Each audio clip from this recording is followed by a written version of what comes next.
Welcome back to Historical American Girl Read-Alouds. Today we're going to start the book Kirsten's Surprise, A Christmas Story. This is the third book in Kirsten's series of books. Kirsten was an immigrant from Sweden and she lived in 1854. And that means that her family and Kirsten came from the country of Sweden to America to live in search of a better life. The first book in Kirsten's series tells about her voyage across the ocean and about traveling out west to Minnesota in order to settle. But I decided to read this book first because it's Christmas time and a Christmas story is a great thing to hear at Christmas time. Chapter 1, Pestering. The first year that Kirsten and her family lived in the little log cabin on Uncle Olaf's farm in Minnesota, the autumn weather lasted into December. Although the stream froze and they had to melt ice for water, there was only a little snow. Papa often stroked his beard and pointed to the geese flying south. "A very hard winter's on the way," he said. "It will be much colder here than in Sweden. We have to get ready for the deep snows." But Kirsten thought the traces of snow on the pines looked like the sugar Mama sprinkled on ginger snaps, light and sweet. It was hard to believe winter was coming. One day, when Kirsten came into the cabin after school, she smelled cinnamon. "Something smells delicious," she said. "What are you making, Mama?" Mama had her sleeves rolled up and her apron on. "It's time to bake Christmas bread," she answered. "Come help me." Kirsten washed her hands and tied one of Mama's long aprons over her school dress. "Don't forget to cover your hands with flour so the dough won't stick," Mama said. She took several loaves of risen bread dough from the cupboard and set them on the pine table in front of Kirsten. Kirsten pushed her fingers into the dough and punched it down. When the air was out of the dough, she shaped it into round loaves to rise a second time. The smells of yeast and spices made her mouth water. "Will Christmas in America be just like it was in Sweden?" Kirsten asked Mama. Mama wiped her hands on her apron. "I don't know, Kirsten. Some things here are different. And you know we don't have money for extra treats. But we'll do the best we can." Mama must have seen that Kirsten was disappointed, for she added, "Here, take a piece of dough and make a loaf of bread for your doll." As Kirsten rolled the piece of dough between her palms, she glanced at little Sari. Little Sari lay on Kirsten's trundle bed. She wasn't a real doll at all. She was only a worn stocking stuffed with milkweed floss. Kirsten had made her because she missed her real Sari so much. Real Sari, with her pretty face and her blue dress, was still far away in Riverton. Kirsten had to leave her there last summer, when all the money Papa had saved for their trip to America was gone. He couldn't hire a wagon to carry their trunks, so they'd left most of their things in a warehouse and walked the last 20 miles to Uncle Olaf's farm. "I wish I had my real Sari," Kirsten said. She set the little doll loaf of bread on the wooden tray with the big loaves Mama had shaped. "I know you miss your doll," Mama said, "but work comes before play. We needed both your hands to carry tools and blankets that day." Mama's voice softened. and you'll see sorry again soon. Mr. Burkhoff sent word that the trunks have been shipped as far as his store in Maryville. When Papa has time, he can take the wagon and get them." "Oh, could he go today?" Kirsten asked happily. "Maryville is 10 miles away, Kirsten," Mama said. "It will take Papa half a day to get there and back with the wagon. It's too late to go today." "Will he go tomorrow?" "No, Kirsten," Mama said. "He won't have time tomorrow." "Couldn't we just ask him?" Kirsten said. "It would only make him cross to ask," Mama said. "Papa is too busy now." "When will Papa have time?" Kirsten knew she was pestering Mama, but she wanted the trunks and sari so badly that she couldn't help herself. Mama leaned across the table to brush flour off Kirsten's nose. "You know, Papa and Uncle Olaf have to get the farm ready for winter. That comes first. Be patient a little while longer, Kirsten." "Well, why don't you and I take the wagon and get the trunks? You know how to drive the horse and wagon, Mama." Now Mama smiled. "You're full of ideas today, but there's school for you tomorrow, and we aren't strong enough to lift those big trunks. We can get along with what we have until Papa has his work done." "But don't you want the shawl Mormor made for you and your candlesticks?" Kirsten asked. She looked around the bare little cabin. "We all need the heavy quilts and our warm clothes for winter. And Papa needs his hand tools. And I need sari. Or at least I miss her. Don't you miss your things too?" Mama patted the last loaf of bread and set it on the tray. "People are more important than things, Kirsten." Kirsten traced a heart shape in the flour on the table. "You always say that, Mama, but things help me remember people too. When I wear my sweater from Mormor, I can picture her knitting it for me.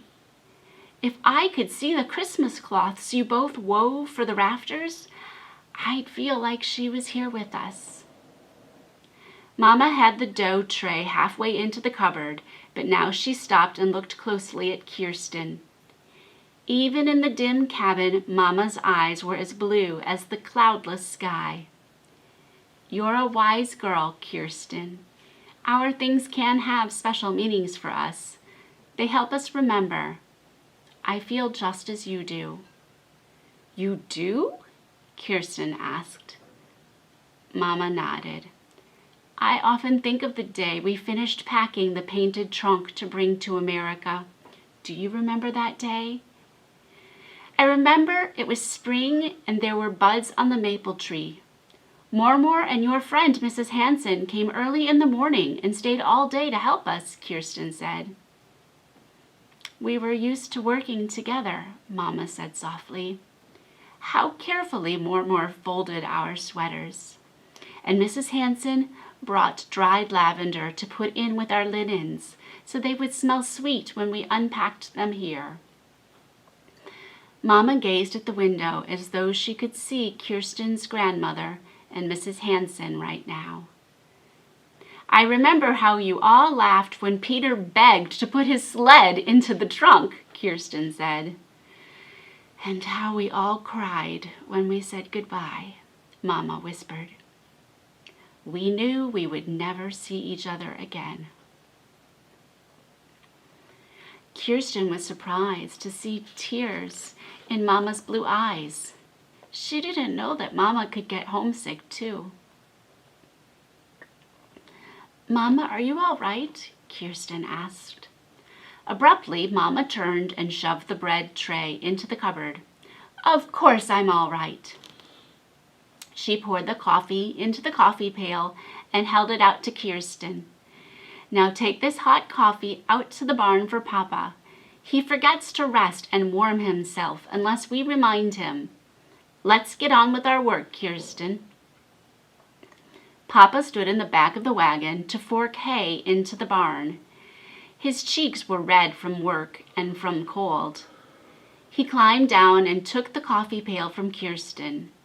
"Just what I need," he said as he sipped the steaming coffee. Bits of hay stuck to his work jacket and his beard. Kirsten leaned against the wagon wheel. "Papa, could you go to town tomorrow and get the trunks? Mama and I need some things from the painted trunk especially." Papa glanced at Kirsten over the rim of the pail as he sipped. "When all our work is done here, I'll go for the trunks," he said. "First things first." Kirsten looked around at the wide fields. The farm was large, and she could see that there was still much work to be done. "When will all the work be finished?" she asked. "It must be done before the heavy snows come, or we won't get through the winter. Now don't pester me, Kirsten," he said gruffly. But when he handed her back the empty coffee pail, he patted her shoulder. "I'll get the trunks as soon as I have time." But Papa didn't have time. The hogs had to be butchered and the meat smoked. Papa and Uncle Olaf spent a whole week repairing fences. They put new runners on the sleigh and new shoes on the horse. In the evenings, they mended harness leather and stuffed extra clay between the logs in the cabin walls to make the cabin warmer. They put up a fence to keep snowdrifts off the path to the barn. When the heavy snows came, it would be too late to do these important things. Kirsten knew that when the heavy snows came, it would be too late to get the trunks, too. The drifts would block the road into Maryville, and the snow wouldn't melt until spring. She couldn't wait until spring to have Sari back. The more Kirsten thought about the trunks, the more reasons she found for wanting them.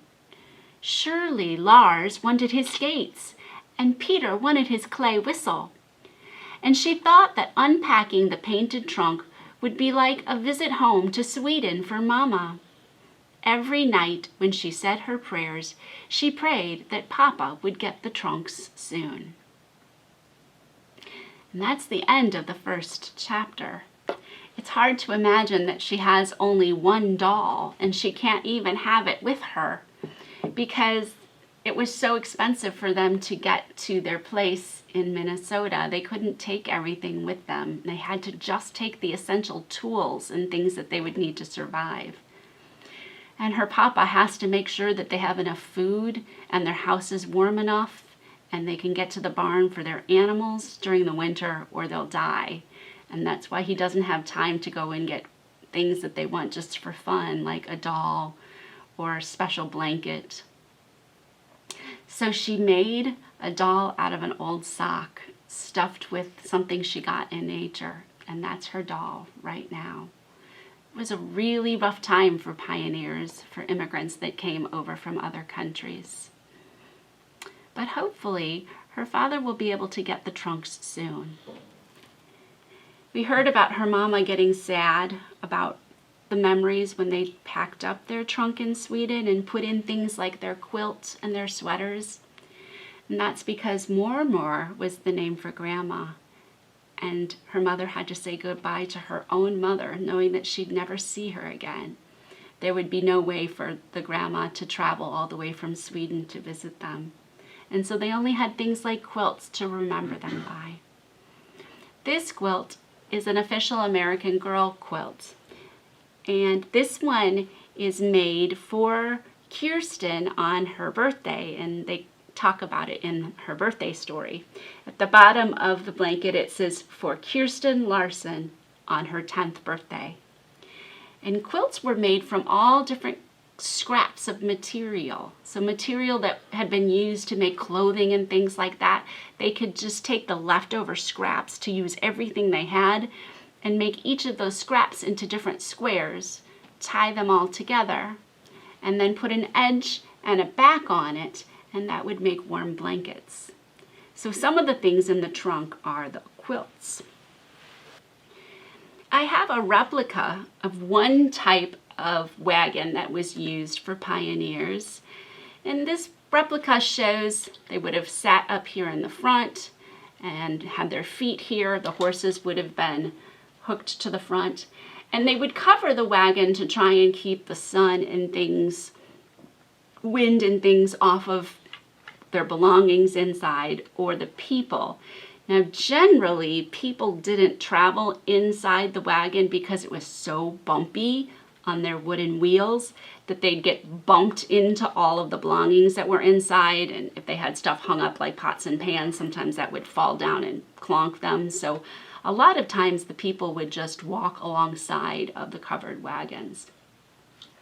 So they had a wagon kind of like this that Papa would use to go into town eventually. So I have the book, Welcome to Kirsten's World, 1854, that tells a little bit more about life in Kirsten's time. And the beginning of this book is about saying goodbye. And since that's what Kirsten and her mother were talking about today, I thought I'd share with you this section of the book. And it shows a trunk and a lot of the things that they had stored in it, just like the one that they're hoping to get soon. Saying goodbye. Many Swedish families sold their farms, oxen, horses, and chickens and purchased tickets to America. Then they brought the big clothes trunk down from the loft and scrubbed and polished it. The whole family had to fit their most important things into one trunk. And everyone in the village had advice about what to pack in the America chest. In the picture, you see a picture of an America chest. They are very elaborately decorated. The one that Kirsten's family has that's made by American Girl is a big blue chest, but it's very rare and expensive. I've been looking for one, but right now they cost anywhere from $300 to $400 for the chest, so I don't have one of those yet. But inside they had to put tools like the carpentry drill, the spinning wheel, things that they needed to survive and eat like the copper kettle and the plates you see there, a lantern, a carpenter's plane that would shave wood boards so that they could build a barn and house and things, woven crib blanket, a wooden container called a tina, the family Bible.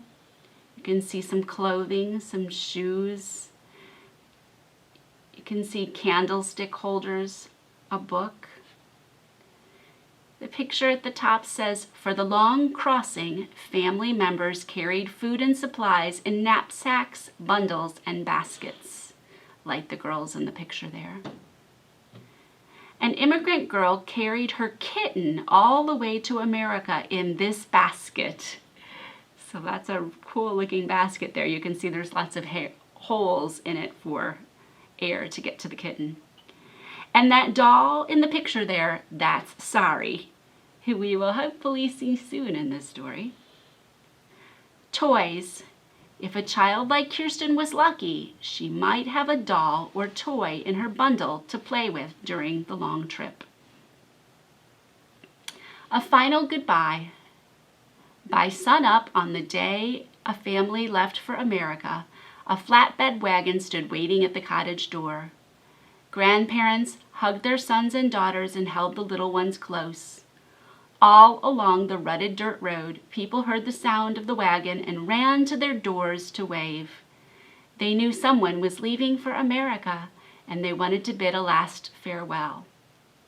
Most Swedes, that's people who live in Sweden, had never seen the sea before. They were people of the land who had never felt the rising and falling of ocean waves under their feet.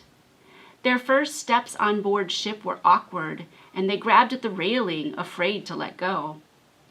When storms rocked their ship from side to side, Mama calmed Kirsten with stories about Uncle Olaf, his new family, and his farm in America.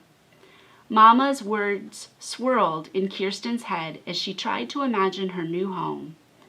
Little by little, this mysterious country on a distant shore began to take shape in her mind. So this Kirsten doll, I believe, is a pleasant company doll. It says on the back of her neck here that she is a pleasant company doll. And I got her from, I believe, eBay, from a woman who had her when she was a girl. And she was so excited to hear that the doll she loved as a child was going to be part of a video series so other children could enjoy her special doll from when she was young. So Kirsten has her hair in braids. Swedish women wore their hair in braids a lot of the time, and you'll see in pictures and things that they had many different ways that they braided their hair.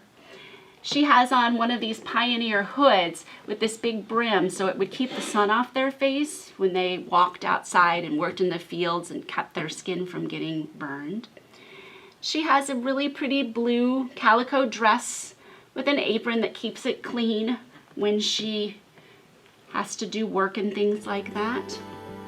And she has some sturdy work boots. And that's Kirsten. I hope you join us next time to find out if she's ever going to get that trunk. And we'll find out eventually what Kirsten's surprise is. See you next time. Och Siri brant körde i Bergalevsvala. All dunter den linden så gröna. Där fick han se sin dotter ungefär i riden så varliga jag lunden med henne. Och välest mig valja nu si. All dunter den linden så gröna. Jag ser min dotter, hon kommer till mig i riden så varliga jag lunden